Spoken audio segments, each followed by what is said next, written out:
सितारों से चमकती रात थी। गांव के किनारे एक पुरानी हवेली का साया डोल रहा था।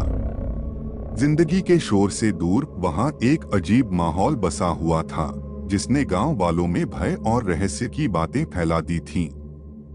रात को उस गांव में हवेली में से किसी के चीखने की और रोने की बहुत तेज डरावनी आवाजें आती थी, जैसे कोई मदद के लिए पुकारता हो। गांव के लोग उस रास्ते से जाने में भी डरने लगे थे। तब गांव के युवक विवेक और उसके दोस्त हर्ष ने मिलकर निर्णय लिया कि वे हवेली में रात बिताएंगे और उसकी रहस्यमयी कहानी को सुलझाने का प्रयास करेंगे। रात का समय आया और वे हवेली की ओर बढ़े। दरवाजे की ध्वनि से ही उनका हृदय कांप उठा, लेकिन उन्होंने अपना निर्णय दृढ़ रखा। हवेली के अंदर उन्होंने अजीब सी छायाएं देखीं और वहां से गूंजती हुई सनसनाहट की आवाजें आ रही थी। विवेक और हर्ष ने धीरे धीरे एक कमरे की ओर कदम बढ़ाए। वहां कुछ पुराने बर्तन पड़े थे। एक खिड़की से चांदनी की किरणें उन बर्तनों पर झिलमिला रही थीं। तभी विवेक और हर्ष की नजर उन बर्तनों पर गई तो उन्हें वहां एक लड़की बैठी हुई दिखी, पर वो सिर्फ चमकते बर्तनों में दिख रही थी। विवेक और हर्ष डर गए क्योंकि वो एक आत्मा थी। तुम कौन हो? विवेक ने डर के साथ सवाल किया। उन बर्तनों से आवाज आई, मैं एक विधवा महिला हूँ जिसे यहाँ छोड़ दिया गया है। मेरा नाम मनीषा है। विवेक और हर्ष की आंखों में आश्चर्य छाया, लेकिन वे आगे बढ़े और मनीषा के साथ बातचीत करने लगे।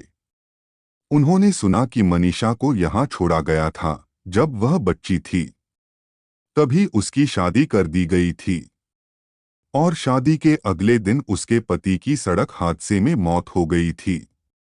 तो उसके ससुराल वालों ने उसे उसकी मौत का कारण समझा तो उसे बहुत मारा और बुरी हालत में इस हवेली में बंद कर दिया था। पूरे शरीर पर घाव थे, खून बहे जा रहा था। इतनी बुरी हालत करके उसे उसी हवेली में जिंदा बंद कर गए थे। वो 2 दिन तक ऐसे ही भूखी प्यासी तड़प तड़प के मर गई थी।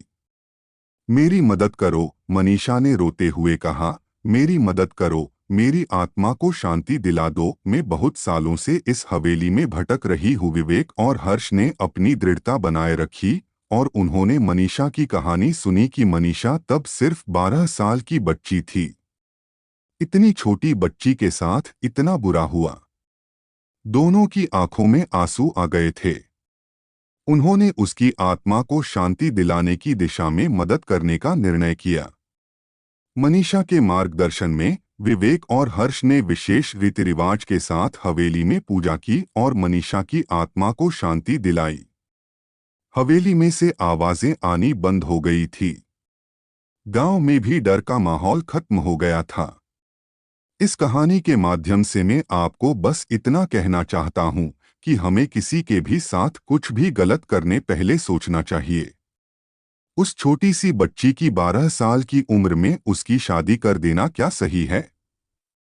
और उसके पति की मौत सड़क हादसे में हुई, उसमें उस बच्ची का क्या दोष था जो उसके साथ इतना बुरा करा?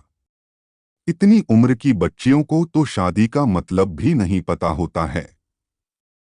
हमारे धर्म में लड़कियां देवी का रूप होती है और देवी के आने से घर में सुख शांति आती है। इसलिए हमें समझना चाहिए जिसके साथ जो कुछ भी होना होता है वो उसी के कर्मों की वजह से होता है। कोई माँ बाप अपनी बेटी आपको देते हैं, उसे बेटी की तरह ही रखना चाहिए।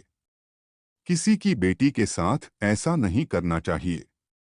अगर मेरी ये कहानी आपको पसंद आई हो तो कमेंट, शेयर, लाइक जरूर करें।